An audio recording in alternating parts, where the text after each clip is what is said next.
welcome to World War G. I'm Troy. I like turtles. I'm AJ. You see, you're not normal. You're a great guy. I love you, but you're a pod. How does that taste? How does that taste? How does it taste? So, last week, we had our How Does It Taste with the Dreamland or Dreamworld, whatever it's called, Coke. Right. Right? And it was an interesting one. It wasn't good. No. I was trying to be polite, but yeah. Yeah. You don't need to be polite to big Coke. Big soda.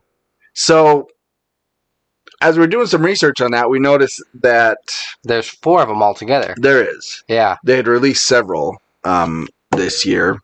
One of which we found out was a collaboration with Marshmello, the DJ. Yes. And so I went out and found that. I got 2 cans for us. Now, these they're in like Red Bull shape. They are. Yeah. They look like a Red Bull can. Similar to what they did when they released the Coca-Cola coffee ones. Yeah. Like same size. Yeah. At least here we don't have to speculate quite so much what the flavors are. Oh, that's true. I didn't even see that down there. Watermelon, strawberry flavored Coke, and other natural flavors. You think it'd be marshmallow flavored, but Yeah. I think that would just come across as kind of nasty. Or just like really sweet. yeah. I'd give it a sniff. Okay. I smell fruity again. Yeah. Like I did last week. Okay. It sits better on the palate than the Dreamland did. Yeah. I'm definitely getting the watermelon and the strawberry. I'm getting a lot of watermelon. Yeah. Yeah. Not getting a lot of strawberry, but that could be just me. The thing that's kind of not there until the aftertaste is the Coke. Yeah. Yeah, if you were to pour this for me and hand it to me, I wouldn't know that this was Coke. No. I would have said it was something like maybe a Mountain Dew or something like that. I definitely unless you saw the color. Is it brown?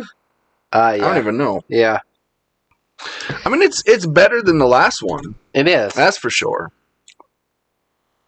I'm trying to think what I would maybe say it was some sort of a what's that cream soda that they have? Right. Crush? Is that who makes it? There's like A&W. A&W has a cream soda? It's like a strawberry cream soda. Oh, strawberry cream soda. Yeah. I think that's Barks. Ooh, yeah, I think you're right. I think Barks has. That's probably what I would have guessed it was. Okay. That's kind of the taste I'm getting from it. Yeah, I can see that. It's definitely cream soda-ish. With a fruit flavor to it. Yeah.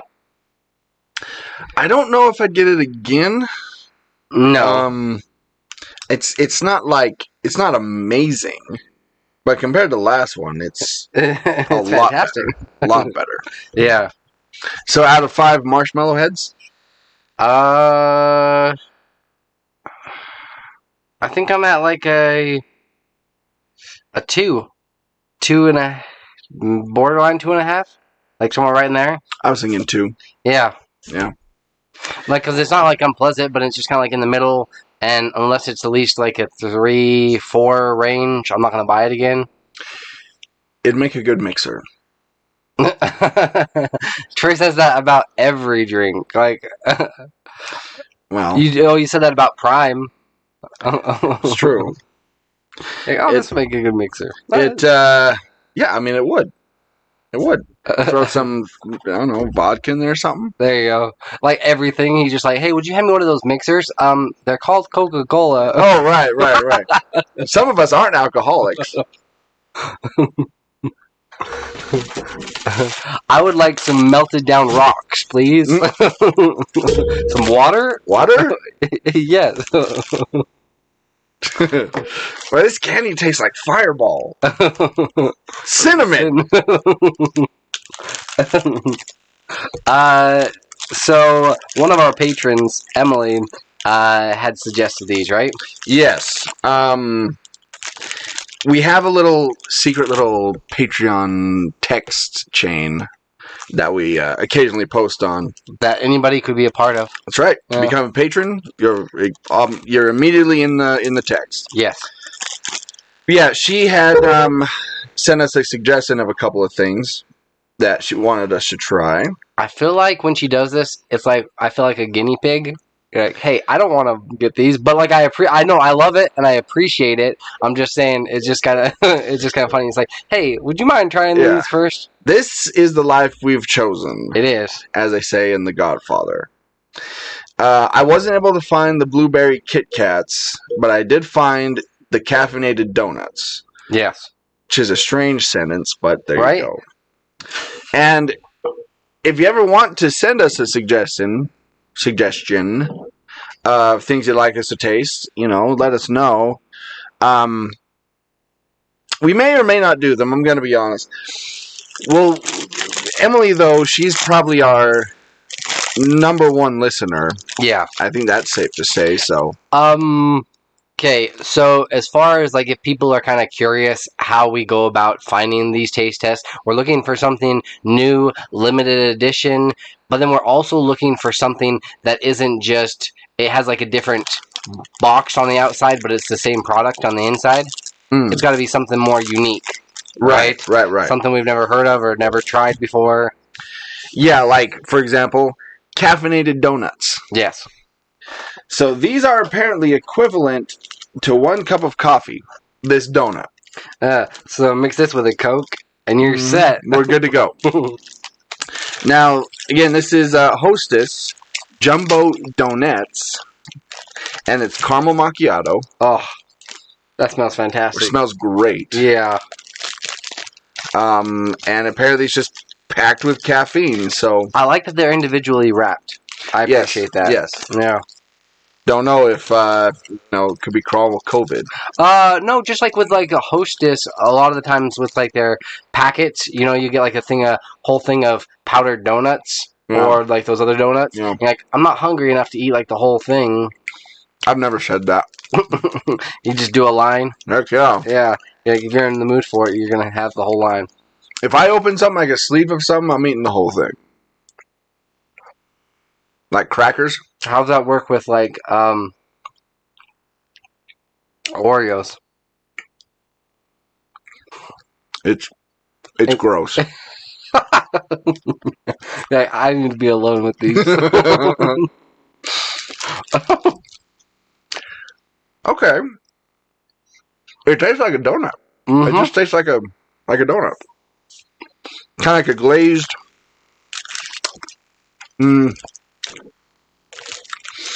Glazed caramel donut. I'm wondering how they got the caffeine in there. Like what? Like just powder form? That's a good question. Kind of in the glaze, or is it actually in the cake itself? I'm betting it's in the glaze. That's what I would guess. Let's see.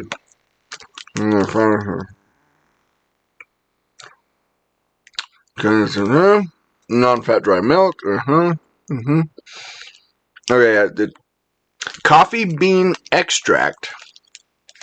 Interesting. That's probably in the cake then, right?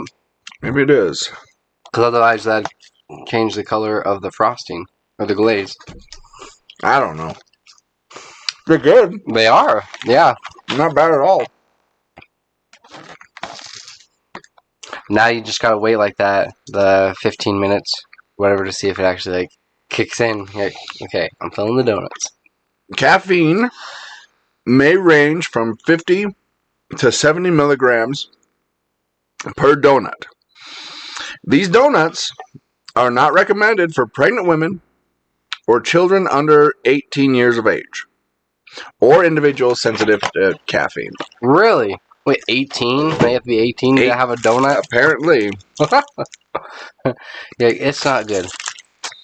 But I mean, I remember like in high school cracking like a Monster or a Rockstar or something. I was gonna say there's elementary school kids Yeah. blasting a cup of coffee. Right? I need my fix before I can go to school. Honestly, I probably would have done that too, given the chance. Yeah.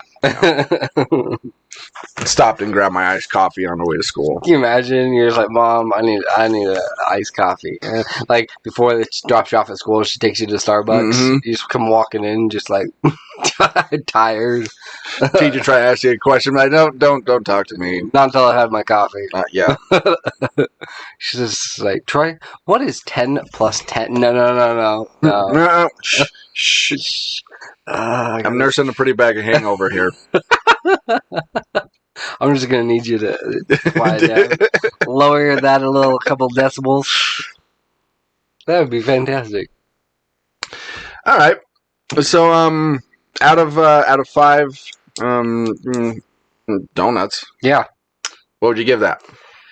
I like the flavor. Has an interesting, like, my one, I guess, slight gripe with it would be it's got a interesting taste. You know how, like, you've had, like, coffee, and then after a while your mouth just kind of has that taste about it? That coffee taste? Yeah, no, but it's like it's after a while. Okay. Okay. Like maybe? I don't know. That's why I'll usually, like, chew some gum or something afterward, like, after a while. But I like the flavor. I think I'm probably at a 3 with it. Yeah. All right. How about yourself? Well, it's pretty cakey, flaky. It's a good donut. It is. It's a good donut, and I like how there's almost a bite to it because of the glaze on top of it. if the energy does kick in here shortly, Yeah.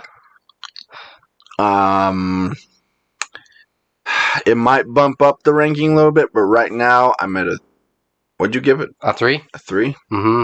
I think I'm also at a 3. Okay. Because it's a good donut. It's a good Hostess donut. Now I just need to see if it actually gives me that caffeine. Yeah. That sweet caffeine. Yeah. What drink would I pair with that donut?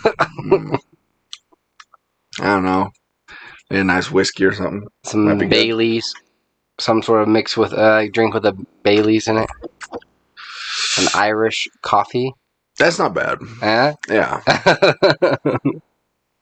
We really aren't alcoholics. I just want to let you all know. We really aren't. Pass the bottle, please, Troy. I'm still very much a baby when it comes to alcohol. I'm still a rookie. All right. Let's get to Happy Birth, Death Day.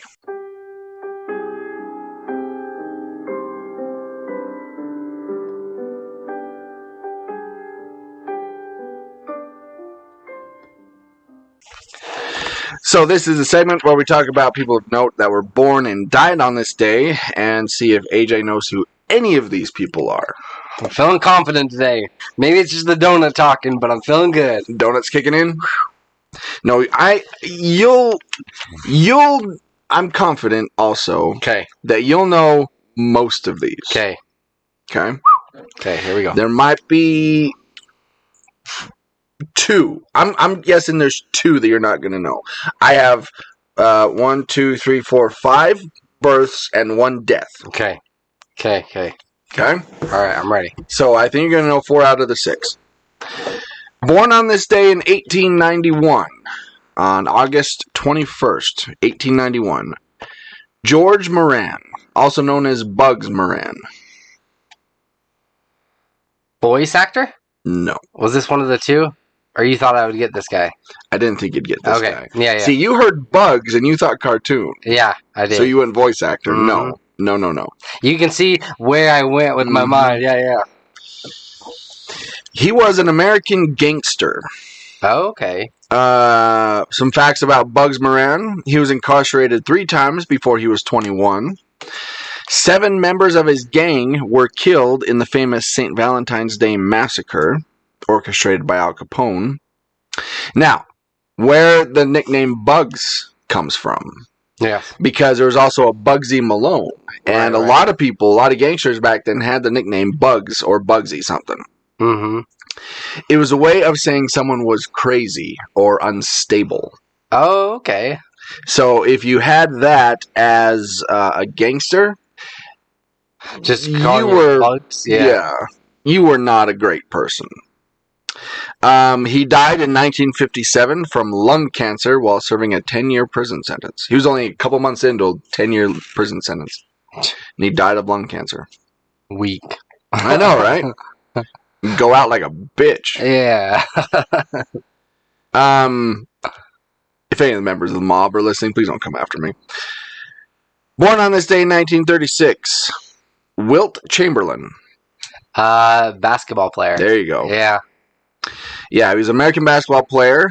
Before joining the NBA, he played for the Kansas Jayhawks and the Harlem Globetrotters.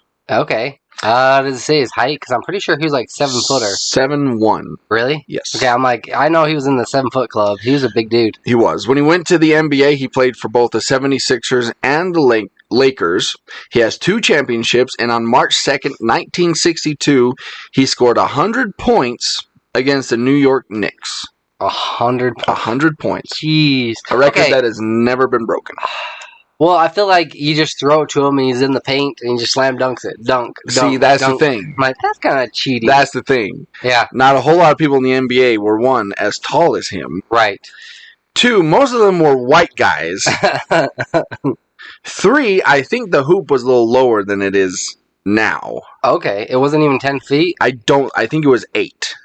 I mean, don't quote me on that, but yeah. I think it was 8. Like, he's almost eye level with the hoop. Yeah. Like, dunk. 100 points. So just toss it to him. Boink. Boink. Now, the New York Knicks, during that game, actually did score quite a few points. It was like 160-something to 140-something. Okay. So they weren't slacking. Right. But still.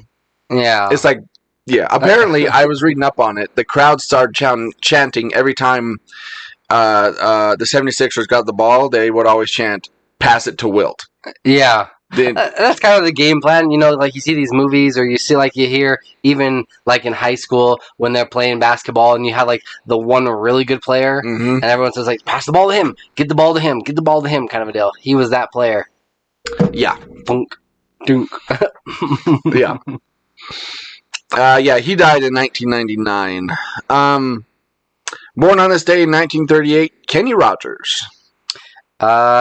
Singer. That's 2. The gambler. Yep. Yeah. American pop and country singer. He died in 2020.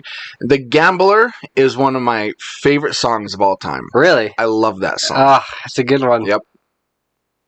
Speaking of country music. Yes. I just thought of this. This even could be a recommendation for after, but whatever, I'll just say it now. You know I'm not a big country music fan. Not at all. Yeah. There are a few songs. I like a couple Kenny Rogers songs. I like a couple Garth Brooks songs. Mm-hmm. Couple Johnny Cash. Brooks and Dunn. Okay. There are a few. Tim McGraw, Luke Bryan, No. Lady Annabelle. No. Tay-Tay. No. Shake it off. I'm not a fan of Taylor Swift at all. Say her name like like nicely next time, Troy. No thanks. With like some respect. No thanks. So Rhett and Link, you know them. Yes. Good Mythical Morning. Mm-hmm. Rhett. BFS. Mm-hmm. Yeah. Rhett has started releasing solo music. Really? He's a musician. I didn't even know that. He has 2 singles out right now, and they are really, really good. Seriously? Yes. Okay. Yeah. He released just recently his whole album apparently is his story and his journey to leaving Christianity. Oh, all right. Because growing up, he and Link were deep into like the evangelical church. Like they did, they were like youth pastors and stuff like that. Like they did a lot of stuff. Yeah. And once they moved to Los Angeles, they started questioning things, and eventually they both left. And so this is kind of the story of his journey to that. Hmm. His latest single is One Day Did with his wife, Jessie. And I listened to it before I went in to see a movie. I burst into tears. Oh, geez. I could not control myself. Really? Yeah. Okay. I have never had a song affect me that way. Because I was thinking about my own journey, leaving Christianity. Yeah. It was a song about his wife, so I was thinking about the GF, and I just broke down. Dang. Yeah, I couldn't catch my breath, uncontrollable sobbing. I mean, It was crazy. You do cry during Hallmark movies, and also like there's a cute cat commercial. Fuck you. But I mean, it's true. But fuck you. But to be like sobbing, like that's next level. I feel like. Yeah. I could actually see him being more of a indie Iron and Wine kind of a guy. Like pulls his hair back, does a man bun, has a big old beard, and he's playing on the banjo or something. No, he's a big country fan. Okay. Yeah, they both are. That was like their main genre growing up. Yeah. But yeah, his album is called, or if you want to find it on YouTube, it's called James and the Shame. It's really, really good. Anyway, okay, moving on. Yes. Also born on this day in 1956, Kim Cattrall. Kim Cattrall. Uh-oh. Hold on. Uh-oh. I think she's an actress, but I don't know anything that she's done. She is an actress, yes. Okay. Best known from her movie Mannequin and the TV series Sex and the City. Oh, okay. All right. She was the super horny one in Sex and the City. And then Mannequin. Was that the Elijah Wood one? No. He did one. Oh, was that Maniac? Something with mannequins where he'd like kill these women and put the hair on the mannequins. Yeah, I think that was Maniac. No, Mannequin was a romantic comedy from the 1980s. Oh, yeah, right, yeah. Okay. Was it a mannequin that came to life? Yes. Yeah. And she was the mannequin. Gotcha. Yeah. And then one last, born on this day, 1986, Usain Bolt. He is a runner. He is. He's a track star. He's a Jamaican sprinter. Yeah, he's got world records, like so many of them. Like he first gained notoriety when he ran, and like he just kind of like looked over the crowd, and like you know what I mean. Like as he's like so far ahead of all these other guys. He holds world records in the 100 and 200 meters. He's an 8-time Olympic gold medalist. That's up there with like Michael Phelps. Yeah. And for bonus points, do you know his top speed that he's been clocked at? In miles per hour. If you get it within 3, I'll give it to you. Okay. 38. Ooh, no. 27. Oh, 27. Okay. I was thinking like 30. No, maybe. 38 would be inhuman. It kind of is when he's running against these other guys in the Olympics. Like, not so much now because there's a lot of other guys, but it helps with his height as well. Yeah, 27.33 miles per hour was the fastest. Really? Yep. Jeez. That's crazy. Yeah. All right. Now let's get to those. Wait, was that 4 out of 5? Yes. Booyah. Yes. All right. So let's get to those that died on this day. We only have one, like I said. Died on this day in 1614, Elizabeth Bathory. Yeah, I know. Yeah, ringing a bell. I figured. Thank you. But I wanted to talk about her because she is known as the Blood Countess. Okay. I was gonna say noble of some sort or whatever. Yeah. Let me tell you about this bitch. Oh, was she the one that like killed all these virgins and bathed in their blood? That was a rumor. Okay. But no. That was never substantiated. So, Elizabeth Bathory, she was born on August 7th, 1560, and she married a nobleman, and so she actually became a countess Right. of Hungary. Huh. Yeah, she was Hungarian. So what ended up happening is her husband, I think he was also a soldier, ended up dying in 1604. She ended up getting all the land, which was kind of unprecedented for that time. Right. So she did usually go to like a son. Yeah.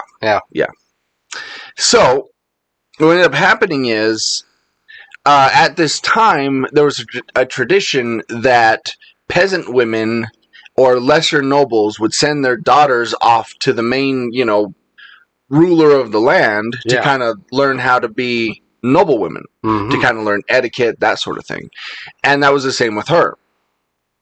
Difference is, the young girls who were like 10 to 14 that would come to her, she would kill. What the hell? Yeah. All right. Now, it is estimated, it's not for sure, because obviously it didn't keep a whole lot of records back then, but it is estimated her victim count could be as much as 600. No way. Yes. Wow. Yes. I feel like after some time, after a couple of them, then they'd start like. I mean, there'd be talks. I mean, word didn't really spread that fast back then. Right. You know what I'm saying? Well, yeah, but like if your child didn't come back. That's true. That's true. So it's like really, really quickly. I was gonna say, if you've been really bad or something, they'll be like, don't do that. Like you better eat your vegetables, or I'm gonna send you to the countess. I'm gonna send you to the blood countess. So here's the thing.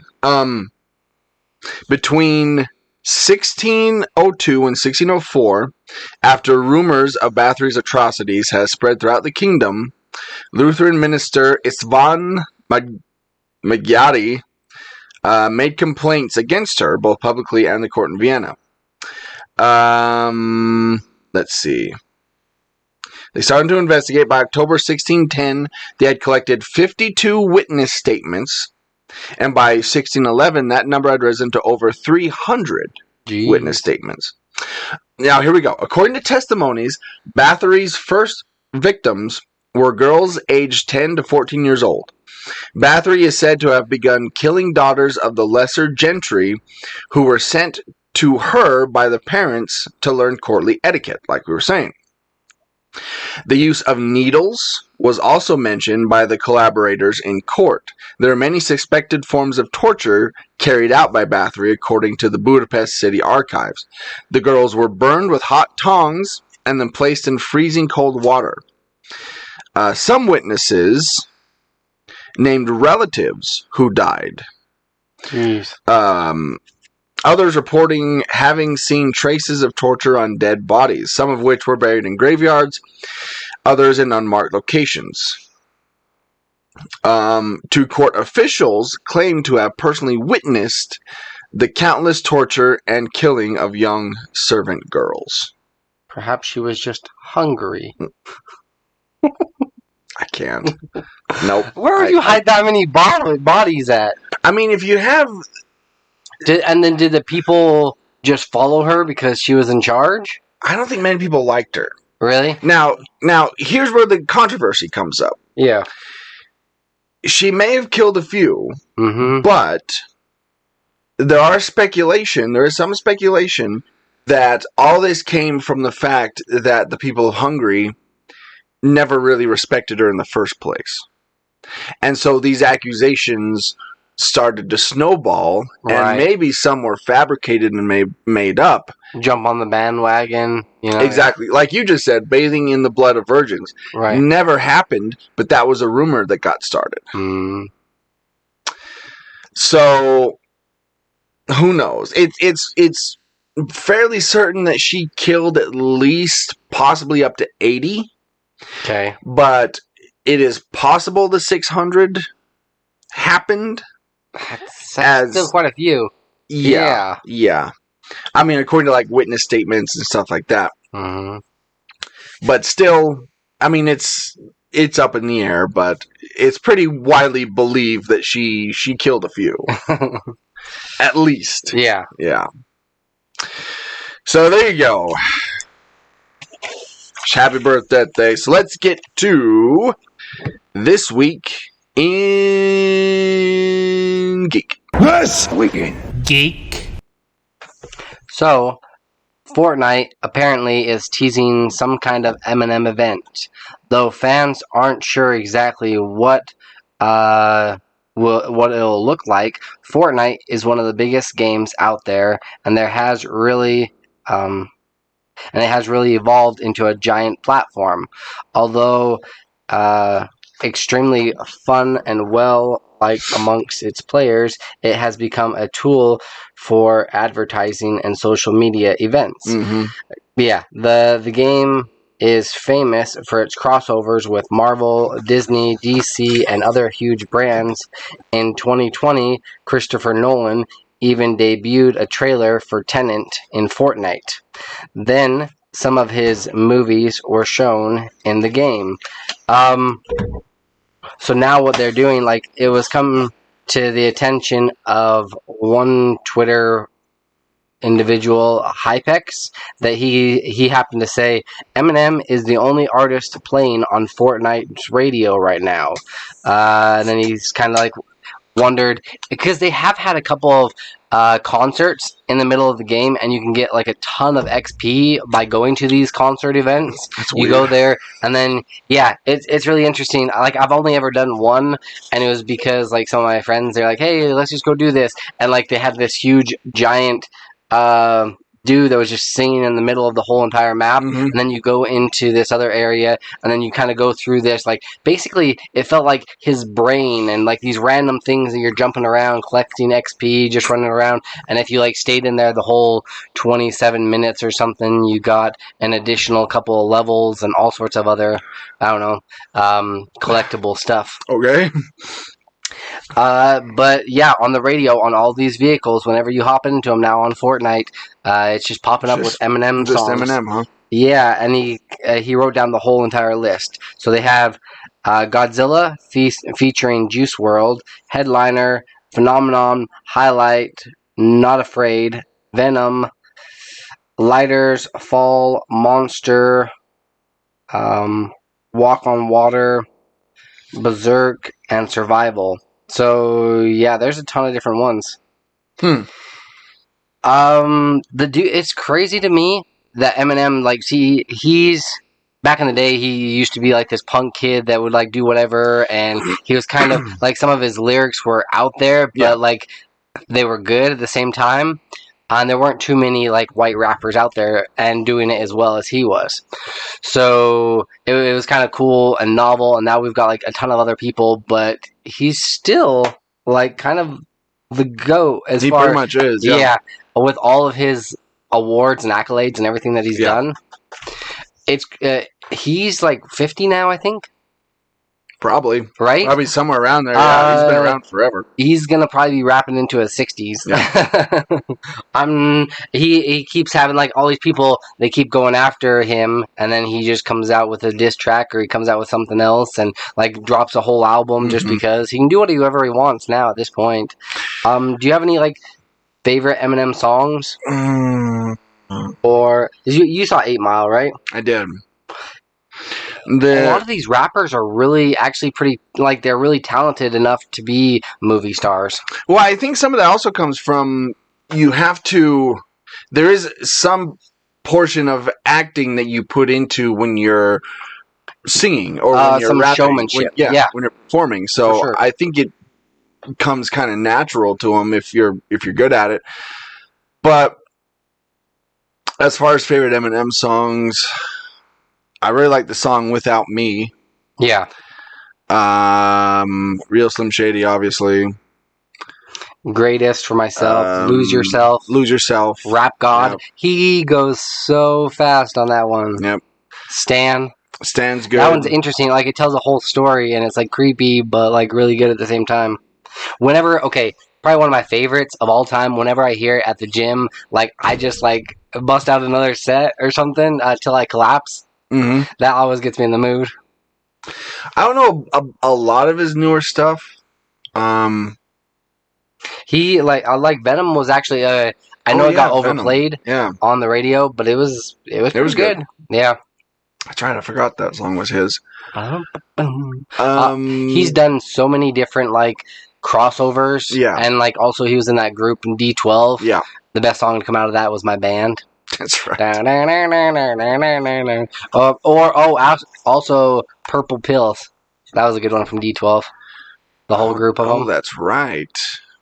I forgot about that. And then like whenever he collabs with somebody else, like the song gets even better. Mm-hmm. Like he puts in, he doesn't want to just be on their album. He wants to be the best thing about their album. What I like about Eminem is he tends mostly to stay out of the spotlight. Right.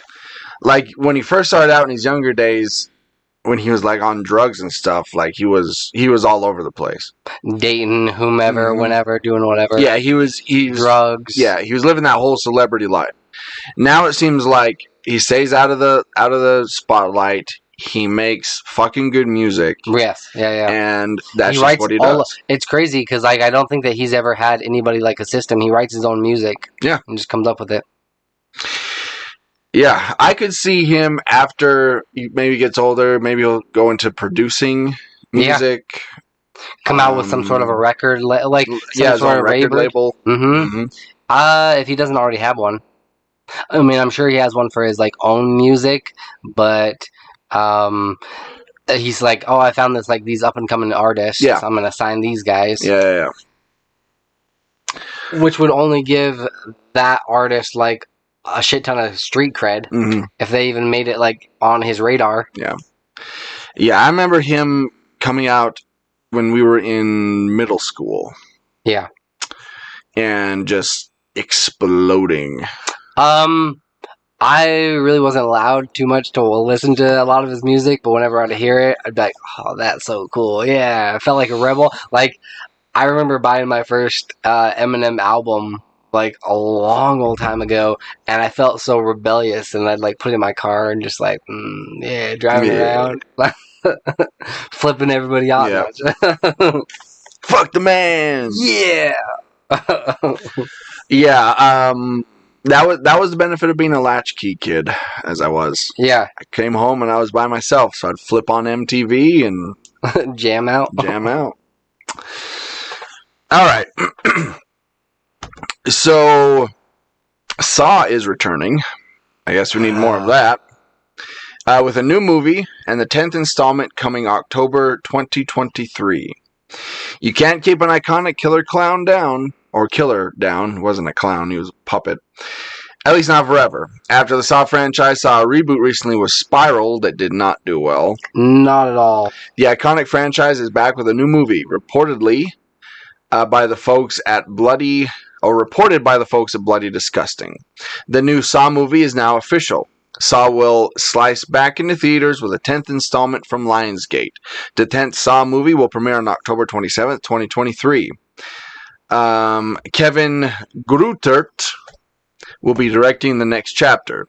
The very same director helmed both Saw 6 in 2009 and later Saw the Final Chapter, ironically enough, in 2010. He also edited Saw 1 through 5 as well as Jigsaw. So this is someone well qualified for the job. Yeah, Spiral, unfortunately, like it did very poorly. Yeah, I think kind of bombed for Chris Rock. Yeah, I think they were trying to turn it into a franchise, spin-off franchise, and everybody was just or reboot it because like everybody was doing like Halloween. Yeah. Yeah, it didn't take. Why would you ever want to call a movie like The Final Chapter though? Especially if it's a horror franchise. Yeah, no, that's just stupid. You're setting yourself up for failure. Do something different, like Halloween H2O, right? Yeah. But not Final. Yeah, they should come out with one to be like Saw. Probably not the final chapter, though it is right now. Yeah. That'll be the whole title. I think that this one, though, even though it's the 10th installment, I think this one takes place after the third one. I was hearing something. Who knows? I've only ever seen, I think, the first three. I don't know if I've watched, and then, like, maybe one of the other ones down the road. I don't know which ones I've seen. Right. Because they all just kind of run and mesh together. Mm-hmm. I've seen a few. I've seen 3, maybe 4. I thought since they like the Saw and Paranormal Activity guys got together and made Bloomhouse that they were kind of going that direction, gonna like leave these other projects. Yeah. It seems like Paranormal Activity's done. They just recently they had one not too long ago. Oh, on streaming. Yeah, That's right. Yeah. Yeah. Oh, Next of Kin. That's what it was. That one just came out. Yeah, 2021. That's right. We talked about that. Mm-hmm. I kind of want to go back and watch them all, just to kind of be like, yeah, I've seen them all. I'm familiar with the whole franchise, but at the same time, I'm like, the Saw movies are good to watch with friends in a theater. Yeah, because that's what I did with a few of them. Because then it's like kind of cringy. You're all like experience the same thing together. Yeah, but just it seems like more like a chore. Yeah. To go back and watch them, and you always have to start like. I'll go along. I've seen the first 1, 2, 3, and then I'm like, oh, I should go back and watch them. And I'll start with 1, and then I'm like, I'm bored, and then don't want to do it. Yeah. So maybe just like start with 2 and go from there. I'm familiar with 1. 1 was still by far the best of the bunch. I actually don't think I ever saw the first one. Really? That one had a kind of like a surprising twist ending. I know the ending. Oh, okay. Yeah. All right. I know the ending. He gets up and shuts the door, and yeah. I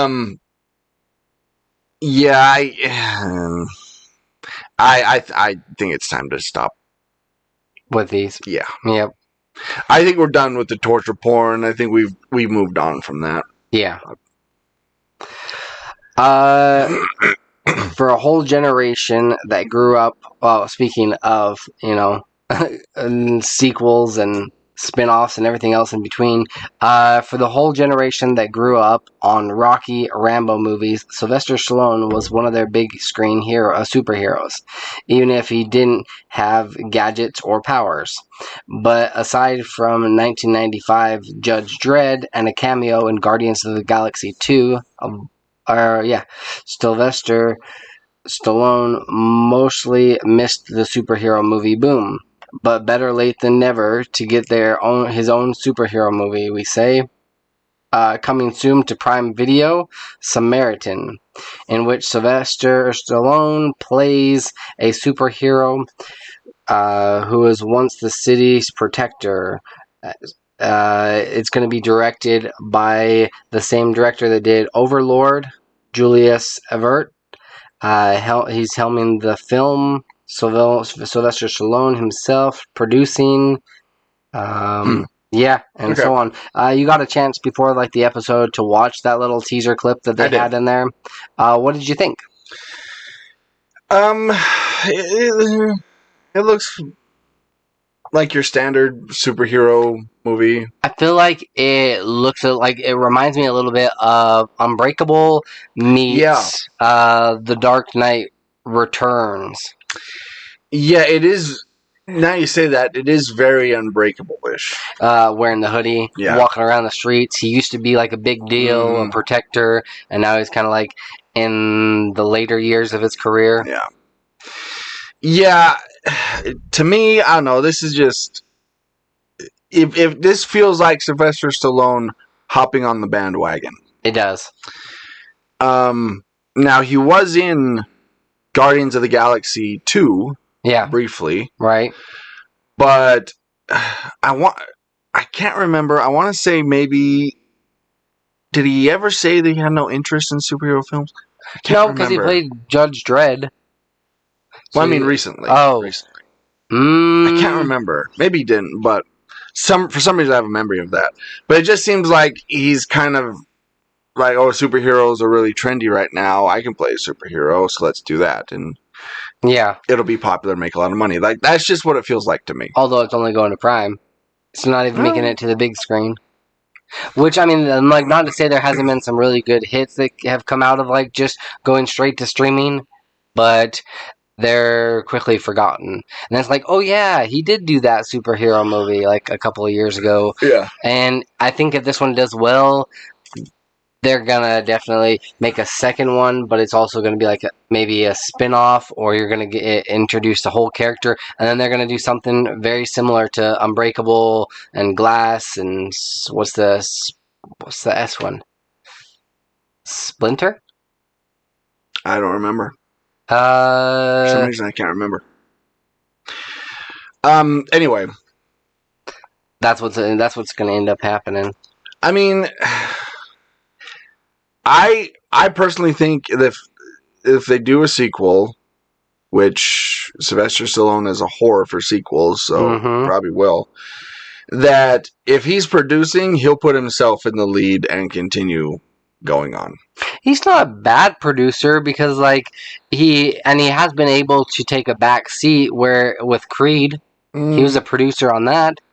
Until they kicked him out, now he's throwing a tantrum. Yeah. All over the internet. Oh, yeah. So, yeah, he's like, this is my baby, and now you're just letting somebody else direct it? Yep. And he's going after people that are starring in the films, in this upcoming film. Like, he's all offended and everything, and he wants to try and get the rights to Rocky back, and he's... How did he lose them? Well, he never had them.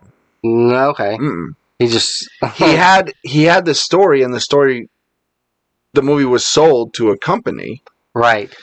And so now that company owns Rocky. Well, what would he even do with it? It's not like he'd come out with another one. Yeah, he would.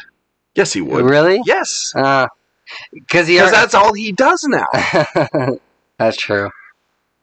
He just takes characters that he played back 40 years ago and just keeps making movies about them. It's like they have more story to tell. There's more to them. Because Stallone has a bit of an ego, and yeah, that's what he does. All right. So HBO Max is continuing. Well, it's not HBO. It's people who own HBO Max, which is Warner Brothers and Discovery. They continue to fuck up. Yes. HBO Max lives for now, but the streamer isn't long for this life in its current form. During a Warner Brothers Discovery earnings, where we also learned more about Batgirl's cancellation and DC's future, the company shared the news many saw coming, but not many are happy about. HBO Max and Discovery Plus will combine into a brand new offering. And now we have a timeline for when this will take place. Say whatever sentimental goodbyes you have to HBO Max starting now, because it will be replaced with an all-new product in the summer of 2023. And the process of this merging has already resulted in some content sacrifices. So, let's see. I'm trying to see what was removed here. Okay. What was already put on the altar? Okay. During the call, executive mentioned the HBO Max had officially had difficulty supporting a certain scale of audience, whereas so already Warner Brothers Discovery has canceled movies including Batgirl, Wonder Twins, and Scoob: Holiday Haunt. Other Warner Brothers streaming exclusive movies were also removed from HBO Max without warning. And most recently it was announced that HBO Max would remove nearly 40 titles from its collection. These titles include The Not Too Late Show with Elmo, Aquaman, King of Atlantis, Ellen's Next Great Designer, and more. In particularly, animated and unscripted areas of content are being culled at the streamer. Additionally, much to the chagrin of HBO Max's audiences, it seems the platform will be doing away with its 45-day theatrical window to streaming initiative for Warner Brothers movies. That's unfortunate because there was a lot of like animated good content on there. Yeah. Yep. I know it was to save a buck, and they're like, hey, we're more of an adult streaming service, so we're gonna like cut this off. And they were mainly just doing that so that they had, like, they padded their numbers a little bit and they didn't have to pay additional, royalties and stuff to all these other people. And I mean, that's what happens when you have a new boss come on board. He cuts the fat. Yeah. Quite literally. Yeah. Even though a lot of the so-called fat he's cutting is delicious. Right. And people want it. Right. It doesn't matter because it's all about tax incentives and saving money. And yeah. Like that Batgirl cancellation was fucking ridiculous. Yes, it really was. That movie was pretty much 90% done. Mm-hmm. Like they were done shooting. They pretty much just need effects and editing. They put in a shit ton of money into it. $90 million. Wow. And he canceled it. Jeez. Yeah. Because it had a 60% audience test screening score. Which, you know what else did? Black Adam. Right. Aquaman. They're still moving forward with they have them out there. Yeah. But, whatever. Anyway. That's kind of, yeah. I think that this will happen to, like, any other streaming services. I think if it were to happen, it'd probably be Netflix. Because, like, they have so many people, and if they don't keep coming out with content, and then they spend, like, a shit ton of money on these big projects that flop, and then they're just like, oh, we need to, like, cut some of these other movies. I don't know. I couldn't see it happening with Netflix. Really? They're pretty self-sustaining. Yeah. Like with them and Disney Plus, I think they're both safe. What I could see happening though is something like Paramount Plus, okay, or Peacock. One of these. Apple. Yeah. Maybe. Yeah. Like I could see the same thing happening with them, where somebody goes and buys them up, like buys up Paramount to be like, why do we have 150 Star Trek shows? Let's cancel all these. Like I could see that happening. Whereas Netflix, I think, like I said, they aren't owned by anybody. It's just all one company. They seem pretty solid. They seem. I don't know. Yeah. At least that's what the appearance that they make. I feel like there is. I know they spend a shit ton of money. Oh yeah. To get new content and to get new people in there. They're just throwing money at anybody. Yeah. If anything happens in Netflix, I think it's just going to be that they lose subscribers. Mm-hmm.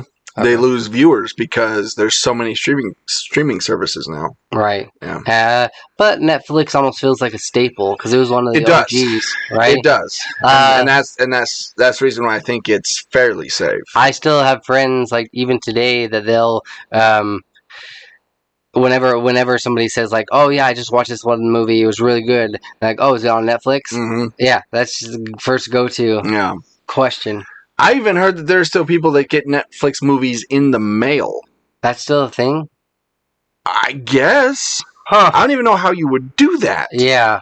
But apparently they do. Do they have to put a stamp on it? And like, when was the last time you bought a stamp? It's been 20 years. Oh, since I was on my 2-year religious walkabout. Oh, wow, yeah. That was probably the last time I bought a stamp. Like, I don't even know the price of a stamp now. I have no idea. No. $2? $3? Who knows? No clue. A spin-off to the 1986 film Ferris Bueller's Day Off is in the works at Paramount Pictures, speaking of which, titled Sam and Victor's Day Off, from Cobra Kai creators John Husett, Josh Held, Bill Posley from Bitch Ass is going to be writing this film. Sam and Victor's Day Off will follow the same day adventures of the titular. So it'll follow the same days that Ferris Bueller, when those two guys, they took his car out for a joyride? It's those two individuals. So it's going to follow the valets. Yes, yeah. In the original film, the valets attendants were not given official names. They were played by Richard Edwards and Larry Flash Jenkins, who died in 2019. Just from the initial pictures that I've seen of this, The first two people that came to mind were Adam Driver. He kind of looks like that dude. And then I think it'd be kind of cool if it was like Donald Glover Okay. being the two valet guys. I don't know exactly how they're going to do this, but if they are to do like a spin-off, this has potential. It could potentially work. They just couldn't. They'd have to set it back in that time period, Yeah. which would be a little tricky. And then they would also have to have like footage of Ferris Bueller and mixed in the mix. Yeah. Wish they could. Matthew Broderick isn't doing anything. Right. Yeah, I'm looking at the two guys, the two valets. Can you see like an Adam Driver? Mm-hmm. Right? Yeah. Adam Driver and you said Donald Glover? Yeah. Or I could even see like maybe like a Ron Funches. You know who that is? I do not. He's a comedian. He would be pretty good at it. Or even Craig Robinson, Daryl from The Office. So that's what I was kind of like looking towards. Let me show you. What was his name? Let me show you Ron Funches. He's a stand-up. Oh yeah, I can see that. Yeah. Looked him up. I can definitely see that. There was another show that I watched like back a while back, but I can't remember the name of it. It was all about like this pot.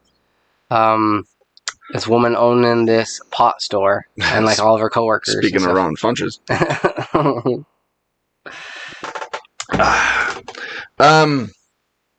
So is this going to be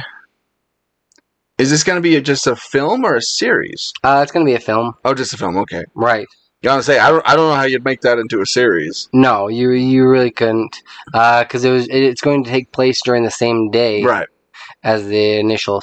That could be interesting because they could do like you could have the Ferris Bueller movie going on, the events going on in the background, and them just driving through everything. Yes. Yeah. Like you see him drive past the baseball stadium where they were. You see him drive past like the parade that was going on at the end of the film.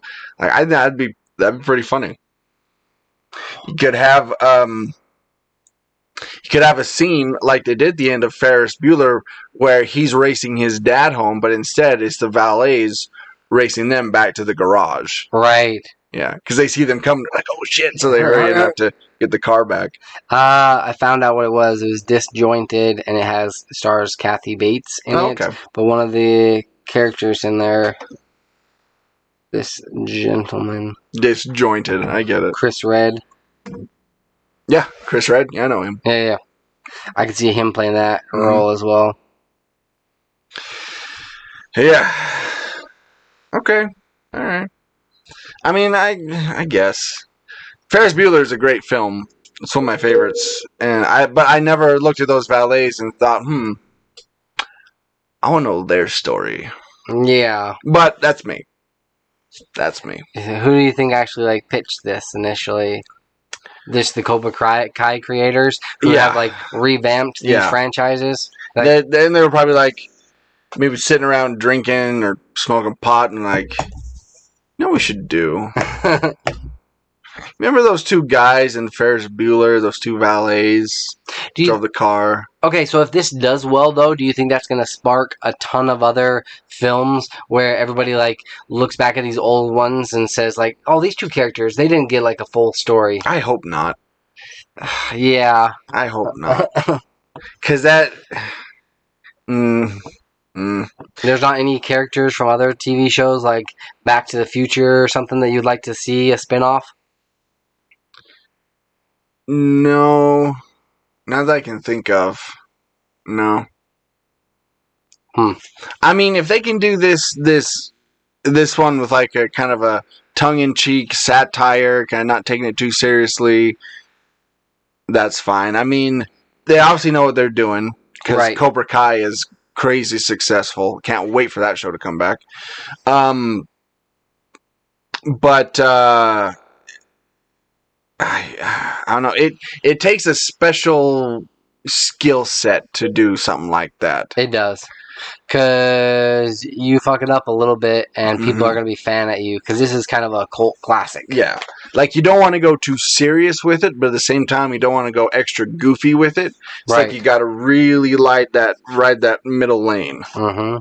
And they do that perfectly with Cobra Kai. But anyway, I could talk about that show all day.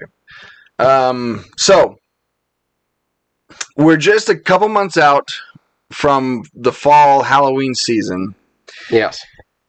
which only means one thing: Monster cereal. Now, we all know about Count Chocula, Frankenberry, Boo Berry, all that stuff. You and I tried Count Chocula for the first time, I think, like last year, 2 years ago. Yeah. Pretty good. It wasn't bad. It was pretty good. But what you may not know is that these cereals have had a very controversial run. Like, they've been steeped in controversy, these cereals, oddly enough. So, hang on. Let me go down here. Let me go down there. Sorry, this is Mental Floss, and they like to really pad their articles. Oh, absolutely. It's like, oh, yeah, you need to get an extra 300 words in there. Yeah. So, one of the first controversies they came across, was after they were released initially in 1969. Count Chocula was the first. In 1971, others made their debut, particularly the Frankenberry. Yes, okay. Now, here was the thing.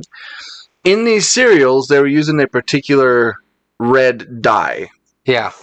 for some of the marshmallows and stuff. Was that Red 40? I don't know what it was. But it was turning children's poop red. Seriously? Bright red, which was freaking the fuck out of parents. Oh, I'm sure. And so in 1972, the press delighted in reporting some gastronomic difficulties suffered by children who ingested the red dye used in Frankenberry. While harmless, it had the tendency to turn their stool pink or red, leading anxious parents to believe their child might be suffering from internal bleeding. That's awesome. Only happens when I eat like a ton of beets. Hot Cheetos. Yeah. The hot Cheeto fries for me. Okay. Yeah. I remember the first time I ate a lot of those and then went to the bathroom. I was like, holy shit! What's wrong? Oh, wait. Yeah, that's right. Oh, yeah. So then in 1987, with everyone's bowels in order, the company came under fire once again when a commemorative cereal box featuring actor Bela Lugosi as Dracula was perceived by some to feature the Star of David. Jewish groups protested, offended that a piece of religious iconography was adorning a vampire. General Mills apologized, but didn't recall the 4 million boxes that had been shipped. Yeah. So, if you do have one of those boxes, it's actually quite the collector's item. Huh.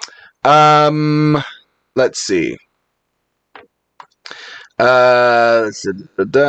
Despite the occasional misstep, fans also cried foul when the company briefly made Chocula a live-action character in a vaguely disturbing ad. The cereals have become special attractions for Halloween. Since 2010, a rotation of 4 mascots are distributed to stores in the fall, feeding the demand of nostalgic fans. Some even hoard boxes to resell on eBay. So, yeah, there you go. I feel like they probably did some sort of a taste test with it, and it was kid approved. Everybody loved it back in the day, going back to the stool one. Mm-hmm. They ate it, but then they didn't realize, like, until later on, or nobody came back and said, like, hey, by the way. Yeah. They fixed the formula, so it doesn't do that anymore, but I think that'd be hilarious to use that dye, like, in today's cereal. Yeah, purposely say, like, hey, this will, like, turn your shit different colors. Yeah. Like, you want green, blue, purple? Well, like, I mean, poop is big right now. Yes. With, like, the poop emoji and stuff. Like, poop is everywhere. Squatty Potty back in the day, a couple of years ago. The poopery that you can get. Yeah. And I think it was was it Burger King? Yeah, Burger King had an all black hamburger. Remember that? Mm-hmm. The bun, all the ingredients were black, and it turned your shit black. Which is a sign that you, if it actually happens, is a sign that you are dying. Yeah. Straight up dying.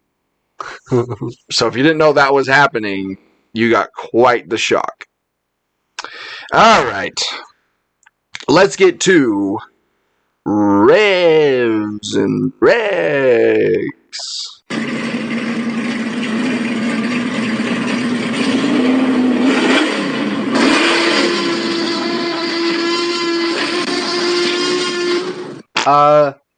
So one of the films that I saw this week was Fall. This stars Virginia Gardner, Grace Fulner, Mason Gooding, and Jeffrey Dean Morgan. And Jeffrey Dean Morgan was the big draw. Like, Sure. He's been kind of hit and miss on some of these movies, but I was just like, oh, like, I think he'll do a good job.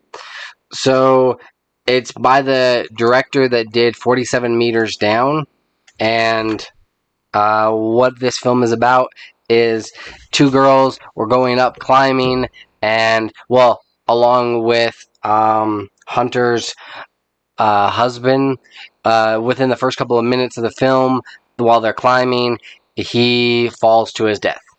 It shows it right even in the trailer. So he dies, and then she kind of spirals into this depression, and the only thing, Becky's the only one that's able to actually like bring her out of this slump, and says, hey, I've kind of done big things on social media as of late. I'm kind of a big star. I want to, I'm kind of a big deal. Yeah, she's got like lots of Instagram followers and lots of like TikTok followers. So she goes off, and she's just like, hey, come with me. We're going to climb this huge decommissioned tower, and we're going to get to the top of it, and this is going to help you overcome your fears, and we can also release his ashes if you'd like. And it's like, all right, cool. So she finally like gets up the courage to go, and then they climb to the top of this thing, and it kind of gave me, this movie kind of gave me anxiety. Like, I have a rational fear of heights. Like, it is, like, not irrational. Rational. Yeah.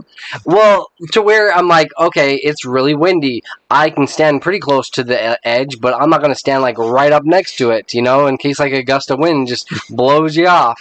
Or I've also done, like, cliff diving, and I've gone, like, I don't know, rock climbing and stuff. So it's a rational fear. You have a healthy respect. Yes. For heights. Right. How about yourself? I don't. No?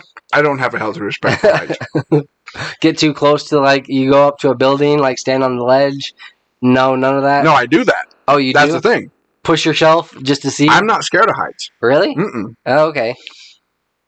And so I freaked out my family members because I did exactly what you just said. Right. I'll go up to the ledge of, like, canyons or buildings and stuff and look over, and they're all freaking out in the back because they're afraid that a gust of wind's going to come and blow me off. I'll do that as well. Like, I've got a couple of pictures where I went to, like, these national parks, and there's, like, these huge drop-offs. Mm-hmm. Like, I got right to the edge and, like, screwed myself over the top of it. I'm, like, looking over, like, quickly, take the picture. So I pushed the limits. But anyways, this will give you, like, if you have a fear of heights, some of the camera angles and some of the stuff that they do with this, you'll get some anxiety in the mix for sure. Especially when they get to the top, and they're like, "Hey, let's take a picture," and we've got this little, what is it called? Not Android. Drone. Yeah, they're flying a little drone around. She wanted to get this cool picture where she's like legit just hanging off one hand, kind of like waving, you know. Anyways, they get stuck up there for quite some time. They attempt to different forms of like rescue, which kind of fail. Overall, this movie, it's not good. Like, some secrets are revealed while they're sitting up there. They've got time to kill. Vultures attack them, which like made me laugh in the theater. I was busting up, like, when these vultures are swooping down, and she's like, ah, screaming, and like, she's just got a cut on her leg. Yeah. Yeah, vultures don't do that unless you're dead and rotting. Yeah, they Then were they'll swooping come- down, yeah. like falling, attacking. No. Like she's pretending to be dead so she can grab one to get some food.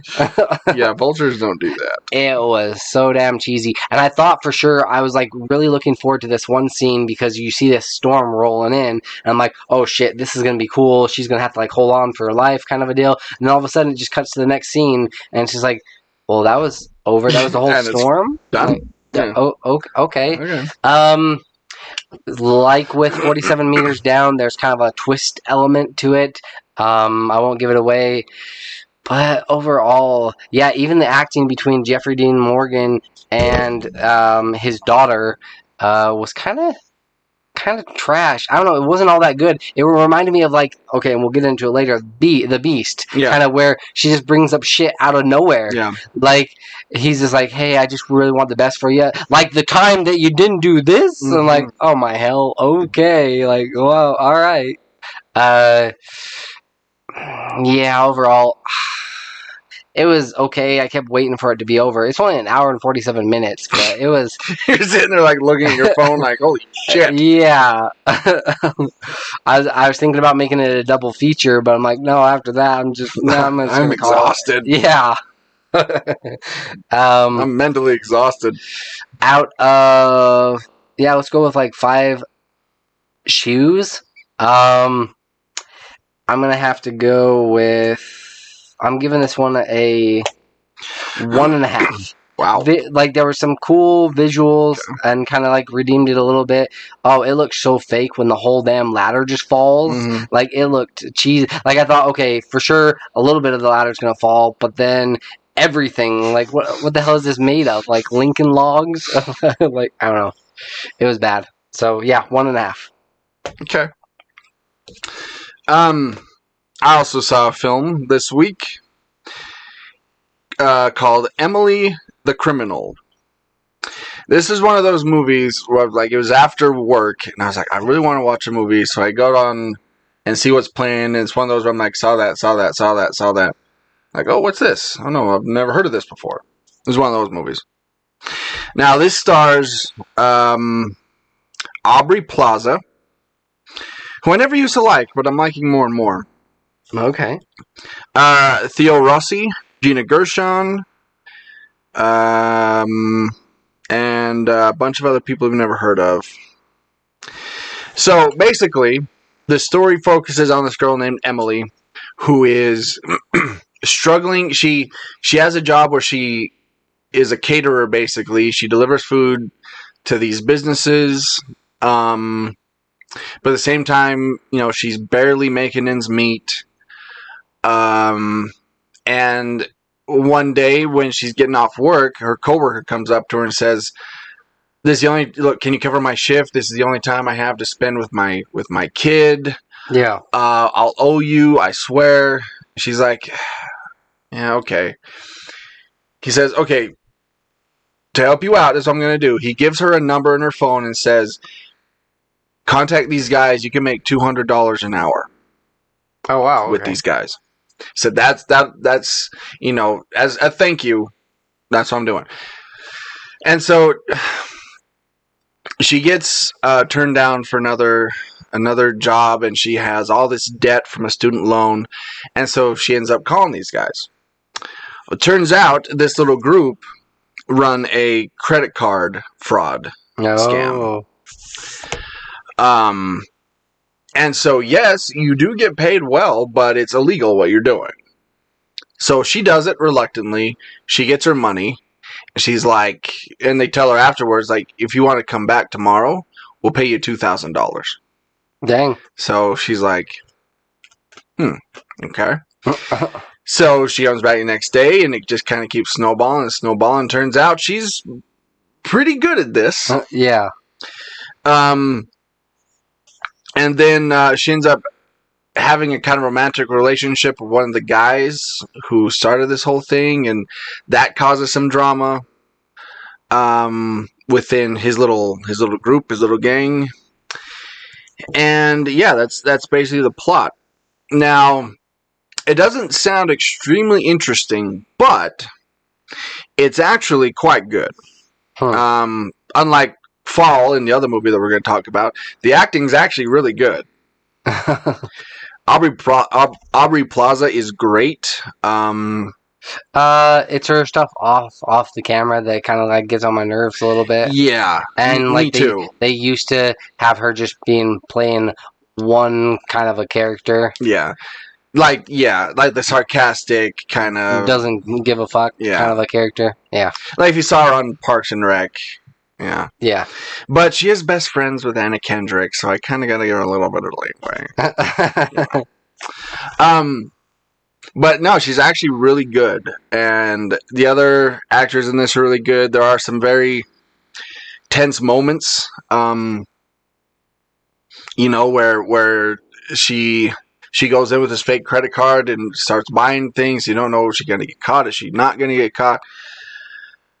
She gets robbed at one point. It's kind of a tense moment. There were a couple times where I kind of scooted up on my seat and I was sitting there watching. So, out of 5, first thing I thought of was dogs. Yeah, out of 5 dogs, I'm at like a 3.5. Okay. Now, the reason I'm not higher is because there are some parts, and the end is very cliche. Mm-hmm. You've seen the end before. And so that kind of dropped it a little bit. But when it's done well, and yeah. And that's why I didn't go any lower. Right. But yeah, it's actually really good. If you got some time to kill and want to see a pretty good thriller, yeah, check out Emily the Criminal. This is a limited release, right? It's not playing everywhere, no. Yeah. I found it in like one of the Megaplex theaters that I was looking at. Yeah. Yeah. All right, now for a movie that we both saw. Yes. Went on a little World War G field trip last night, and saw Beast. This stars Idris Elba. And let's see who else does it star here. What's his name? Charlton Copley. You'll know him from like Chappie, District 9. Mm-hmm. Yeah. Leah Jeffries, Liana Halley, and a bunch of other people we've never heard of. So, the rundown of this film, there's this dad played by Idris Elba who decides to take his kids on a safari to the village that his late wife grew up in Africa. Right. He meets up with a close friend of his, and that's going to be their tour guide to go out and do this little safari. It's like a little vacation that they're all on to kind of reconnect, so he can reconnect the kids with their roots, basically. It did make me laugh a little bit when he like leans over to the kids, like when they're still on the plane, and he kind of like leans over to them and he's like points out the window. I thought for sure you'd see like running animals through Africa or something. Yeah. I was like waiting for that. Didn't see that. It was just desert and hot and dry. Yeah. Yeah. So then what ends up happening? Well, before that, you see that there are these poachers that took out this pride of lions. Yes. And there's this one lion that decides to go on a revenge plot, basically. To anybody and everybody. Mm-hmm. He's killing all man, basically. Yes. And so he ends up finding our little group, and now it's a battle between them and this lion. Who's going to outsmart who? Yeah. So, this was an interesting movie-going experience for a lot of reasons. Right. A lot of which we'll get into in the DLC. But this was interesting because it started out, and I told you this after, it started out fairly decent. Right. Like, it wasn't bad at all. No. But then the further we went on, the worse and worse and worse it got. Along with the acting and the CGI. Yeah, everything just started going downhill really quick. Yeah. And you made this great observation about the youngest kid, how she's basically like an NPC player in a video game. Honestly, because Idris Elba, he's trying to like fight off this lion. His kid's running around, and then one of his daughters, she's up above, and legit, she's just yelling out, "Dad, watch out! Look out! Oh, it's coming from this side! Yeah. Oh, get over here!" Yeah. I'm like, Okay. Yeah, there was so much like unnecessary voiceover that they threw in there from this kid Yes. for whatever reason. Yeah. And I don't know why they chose to do that. I don't either. Like this kid was like a little like It would have made it more intense had it just been like you kind of see it out of the corner of your eye, Mhm. and then it comes towards you, and he doesn't see where it's at. yeah, instead of being like, Oh, didn't we behind get you. Yeah, didn't we get that lion? No. Or yes, I think we did. Well, he's right there. It's like, You no know? shit, we can see him. Yeah. Like, we didn't need this. Or when the other sister got attacked and told him she got attacked by the lion. Okay. All right. Yeah, and that lion had so many opportunities to kill each one of Oh them. yeah. Yeah. That was either the dumbest lion ever, or that family had special powers where they just like were able to mask their smell, Mm-hmm. because there were so many times where the lion had a clear line of sight and they were trying to hide, and somehow the lion didn't see him. I don't know why, but whatever. Yeah. I was looking at this, and I think Idris Elba, he might have fooled us all. Like, Meaning what? he's not as good of an actor as we thought. He wasn't bad. He did okay. Of anybody in the film, he wasn't bad. Right. Those two kids got worse and worse as the film went on. That's true. I mean, any actor is going to have a problem fighting against someone in a green suit who's pretending to be a lion. I'm meaning more when he's actually interacting with the kids. Oh, really? Yeah. Just because like the daughter, when you're like, oh, you made us a promise. Like now, like instead of saying like, okay, now's not the time. Like we're all trying to like survive here. But he's just like, oh, trust me, I am a doctor. Now what I need you to do is heat up. Well, that wasn't his fault. That was the bad writing. Okay. Have you gone through? I was looking at his IMDb list. Luther. Yeah. Hobbs and Shaw. Yeah. I enjoyed. I thought the Harder They Fall was decent. Sonic 2, Suicide Squad, The Mountain Between Us, Dark Tower. I'll just say overall, Idris Elba is a great actor. He's a fantastic actor. He just gets put, But or he chooses awful roles. what role? What are you talking about? What awful roles are you talking about? Dark Tower. Did you see that one? That was shit. Was the movie shit or was he shit? See, that's the difference. No, that's what I'm saying is I'm like he's not very selective with his movies. But you were saying choices. that he was a bad actor. Right. It's hard to showcase his acting skills when he keeps getting put in like stupid movies because that's what we're going off of. We have to go off of. But he's good in them, in crappy film. Even if the film is crappy, he's still good. Am I wrong? He's decent. Okay, well, I think Can you name one of those movies where he was like fantastic that you'd be putting it in the 4-star range? The Harder They Fall was good. I would almost put that in 4-star. It got a little campy, some of the parts. Yeah. Do you hate Idris Elba for some reason? Like, this is weird. I mean, he's known by, like, not just, like, actors, like, critics and stuff, being one of the better actors out there right now. Yeah. But, like, Luther, The Wire, I mean, he's received incredible acclaim. Okay, so Harder They Fall, there's that one. He was good as Knuckles in Sonic the Hedgehog 2. Oh, that's voice acting. So was Nicolas Cage. He was good in The Croods. Yeah, okay. I'm just saying, Okay. anyone can, like, voice act. That is not true. I'll tell you that Even right. I can. That is not true. Not anyone can voice act. The Suicide Squad, he was good in that. The Wire, good in that. The Mountain Between Us, good in that. You watch the whole Wire series? Not the whole Wire, no. Have you watched a season? No.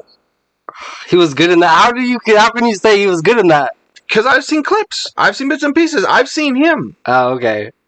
The Mountain Between Us. I saw that. He was good. The Dark Tower. I saw that. Yes, the movie was shit, but Yeah. he wasn't bad. Yeah. Do we just need to like see him choosing better films to be in, where he can actually showcase his acting abilities? Because I'm all for liking the guy. I'm just kind of on the fence, is what I would say. I just think it's weird. It's weird. Yes, he doesn't pick the best roles. I will give you that. Like that film Obsessed, not good. Mm-hmm. He was good in the Thor movies as Heimdall. Yeah. Granted, he didn't have much to do. Right. He was good in The Office when he was on a few episodes of The Office. The Losers, he was good in that. He's good, but I will agree with you that he does have some interesting choices. Yes, he does. He does make some questionable choices. It's because he's like really super hot, so then they start over you. Well, no, not like physically. I just mean like he's a hot celebrity right now. Right. Yeah, it's kind of similar to he's kind of getting the Rock like syndrome, where he's getting thrown in everything. Yeah. Okay. I'll definitely have to go back and check out some of his other shows and get back on board. I'm just on the fence, is what I'm saying. But how dare you say anyone can voice act? That is not true at all. You didn't like my Sylvester Stallone earlier? No, it was fantastic. Your weird amalgam of Sylvester Stallone and Sean Connery. If they had a love child, that'd be spot on. Yeah, yes. Yeah, but back to the film. Yeah. Oh, that's right. That's what we're talking about. out of 5 lions. Ooh. Like I started the movie, like you said, I was at a 3, I think, and like kind of a little bit above average. I'm like, okay, this is good. This is gonna be good. And as it went on, it kind of like kept dropping. I'm like, no, wait, no. I think I'm at like I'm probably a 1. Yeah. Yeah. I think I might be because I liked some of the other a couple of parts I thought was kind of interesting. I think I'm at like a 1.5, but not much. It had some interesting ideas. It did, yeah. But it was just executed really poorly. If you want to see a good version of this movie, watch The Ghost in the Shadow. Yes. With Val Kilmer and Michael Douglas. Mm-hmm. That's a great film. Oh, they let the night and just the jungle do the talking. Yes. You know what I mean? Like, they allow that to be, like, the suspense. Mm-hmm. Not having some kid like, watch out, Dad! Yeah. Oh, when the older sister, when she got injured by the lion in the vehicle, when she was climbing out, like, she was already off screen, and you heard her say, "Oh, he got me!" Yeah. Like, what the fuck? That was a delayed reaction. Legit, like a NPC. Mm-hmm. Like, they get injured, and then they, like, fall down a second later. I got hurt. Yeah, exactly. Or when he had the gun for a bit in the last set piece, and he was out of ammo and put it down, and the girl goes, "What about the gun, Dad?" "Oh, it's empty." Like, okay. Yeah. And was that last part? Did they just try to get us with one more jump scare, or what was the whole point of the birds? It was a way to, because they were trying to recreate the photo of their mom. Right. But that was a way to be like, oh, things don't always go as planned. Yeah, and this is their photo now. Right. Like, this is their memories. It's not their mom per se, it's them. Mm-hmm. I think that's what it was. Okay. I don't know. I think even then we're giving we're giving the movie a lot more credit than it deserves. Yeah. And it started off, I was saying, like, with that one part, I really enjoyed the lion taking out guys in the jungle initially. I'm like, oh shit, this is getting good. Yeah. It reminded me of like that, the other films. I thought that's what it was going to be. I'm like, oh, okay, I'm in. Yeah. But then he introduced the kids, and and you see the lion a lot. I was surprised at how much you see it the whole entire film. I was like, it's more suspenseful when you don't know where it's at, not when you do know exactly. when you got to pull the jaws. Mm-hmm. You got to save it for like the very end. Have it, know it's out there somewhere. Yeah. But save it. That's what's even more like terrifying is just knowing like that something's kind of like lurking or looming and it could be anywhere. And then like you get startled by some birds or something else instead. Yeah. Yeah. I mean, I would have had it where the vehicle they were in either was like closed off or something. You couldn't see outside. And then you heard the lion jump on top of the vehicle. Mm-hmm. And so you saw the vehicle kind of bounce, but you never see the lion. Yeah. That's what I would have done. Yeah. You heard the growls, the scratches, the roar, but you actually never see the lion. And then like they have like their windows partially down. But one thing I did also appreciate is I like how when they're making these type of films, they constantly, they're showing like the main actor, but they also kind of like slightly turn it, like tilted just a little bit off of that. So you're kind of like, what's lurking out there? What's going on? Are they not seeing something that we might see? Yeah. It's like, is there something in the background there supposed to be? See, that's why I gave it, I think, another half a star. Gotcha. Yeah. Yeah. And they made the dumbest choices. Mm-hmm. Like, all they had to do, stay in the vehicle. Yeah. Stay in the vehicle. Yeah. But they constantly were getting out of the vehicle. Right. Yeah. Why are you stupid? Uh-huh. I would have legit left that dude for dead. I'm sorry. Oh, yeah, me too. He's staring right at me. It's like, okay, make noise. Like, I would have probably been, like, really loud on the walkie. Be like, I'm over here! Yeah. Scare, make the lion attack him, and then just get the hell out of there. Yeah. No, because he couldn't walk. I was going to say, throw the walkie, and then have the other people on the walkie make a lot of noise, so the lion goes over to the walkie, and then so he could escape, but he couldn't really walk. So no, he couldn't walkie. Yeah, he couldn't walkie. He could talkie, but he couldn't walkie. Oh man. Okay. Well, there you go, kids. That's gonna do it for the episode today. So here's where you can listen to us. You can hear all our episodes plus our bonus DLC episodes at patreon.com/WorldWarG. Damn it. I had it right there. Okay. Or you can listen to just the episode at worldwarg.podbeam.com or wherever you download podcasts. If you'd like to follow us on social media, you can find us at facebook.com/WorldWarG podcast. If you'd like to purchase our merchandise or purchase some merch, you can head to worldwarg.myspreadshop.com. Also, if you'd like to show support for the podcast, the best way to do so is to rate, review, and share us. So, this has been World War G. That has been AJ. That has been Bugs. Stay geeky, my friends. Sebastian the intern checked the audio, and the episode is good to go.